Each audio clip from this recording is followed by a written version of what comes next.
como conceituar para os dias atuais o que seria eunuco?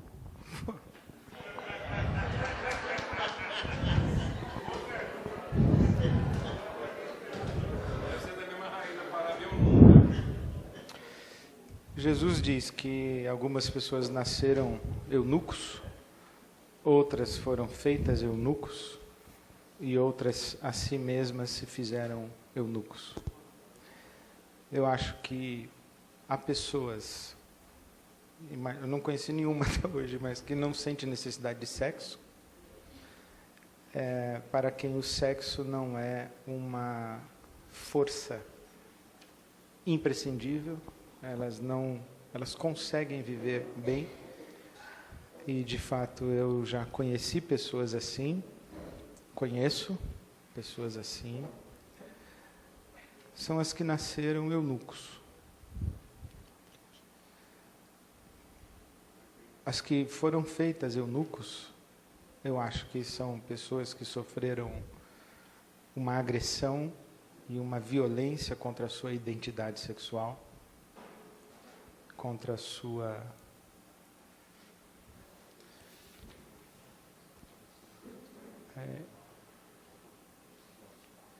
identificação com a sexualidade, e que foram roubadas da beleza, do prazer e da pureza do sexo. Há muitas pessoas para quem o sexo é uma violência, é algo sujo, é algo não permitido, e essa experiência de lidar com o sexo nessa perspectiva, ela necessariamente vem a partir de uma violência que contra elas foi cometida.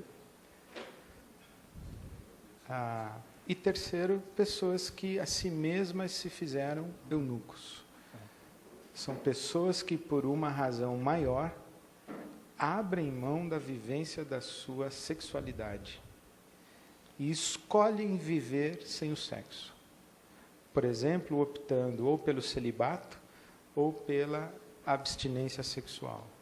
Mas isso por uma vontade própria. Em outras palavras, eu acho que Jesus está dizendo que o sexo é uma força que toda vez que tentar se controlar de fora para dentro, cometer-se-á uma violência contra o ser humano. Porque o eunuco, ou ele não precisa, ou ele escolhe não realizar a sua dimensão sexual. O outro foi violentado na sua sexualidade. Não é escolha dele. Então o sexo é essa força, que quando um terceiro quer dizer o que eu devo fazer com a minha sexualidade, esse terceiro está cometendo uma violência contra mim. E acho que a igreja evangélica no Brasil não entendeu isso. A questão por trás da pergunta, e eu não vou fugir dela, é a homossexualidade. A homossexualidade, na minha percepção, não é uma questão moral. Não é uma questão moral. Moral é controle de comportamento. Quem quer controlar comportamento dos outros vai abusar, ferir, machucar, traumatizar. Uma pessoa tem que fazer o que faz com a sua sexualidade a partir de uma experiência pessoal.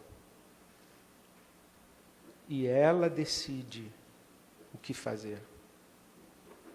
Nós ensinamos, eu estava outro dia respondendo exatamente essa questão, eu disse, pergunte a qualquer intérprete da Bíblia, sério, na tradição da igreja, a prática da homossexualidade é considerada pecaminosa. Mas a questão não é essa. A questão é como é que nós nos relacionamos com pessoas que têm um comportamento moral diferente do nosso. Acho que nós estamos num momento muito difícil, em que nós perdemos a chance de entrar no debate, porque entramos de uma maneira moralista, truculenta, abusiva, nojenta, e hoje o Papa mandou recado. Tomara que os pastores do Brasil ouçam o Papa Francisco. A igreja tem mais com que se preocupar do que com a questão moral. Tem gente morrendo de fome e ninguém se escandaliza. Mas a gente se escandaliza com 2 moças dando beijo na boca e 2 rapazes andando de mão dada.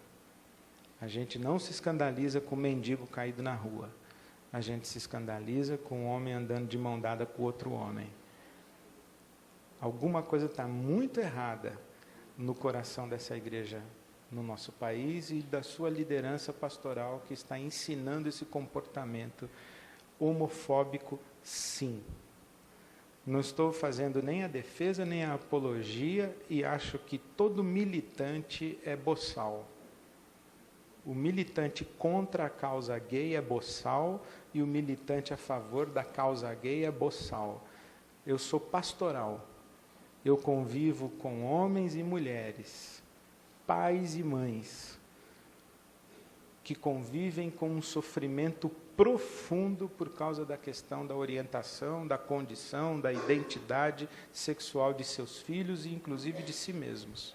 Homens casados que convivem com conflitos profundos com a sua homossexualidade, vivem uma vida hétero, mas são homossexuais.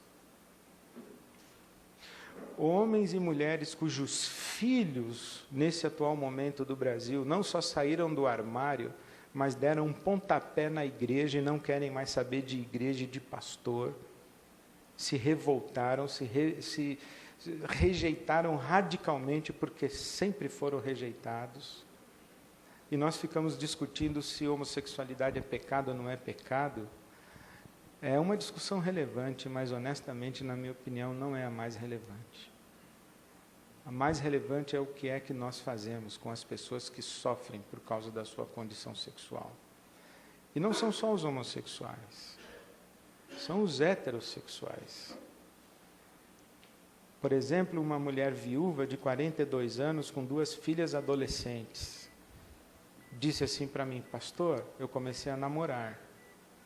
Para fazer sexo eu tenho que casar, mas eu não vou casar e colocar um homem na minha casa com as minhas 2 filhas adolescentes. Eu não tenho essa condição, eu não tenho maturidade para isso.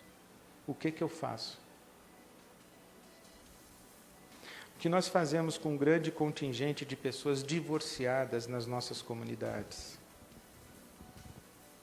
Elas abrem mão da sua vida sexual. Elas abrirão mão se elas quiserem, problema delas. A gente tem que orientar. O sexo promíscuo faz mal? Faz. A abstinência sexual moralista, legalista, culpabilizante, castradora, também faz.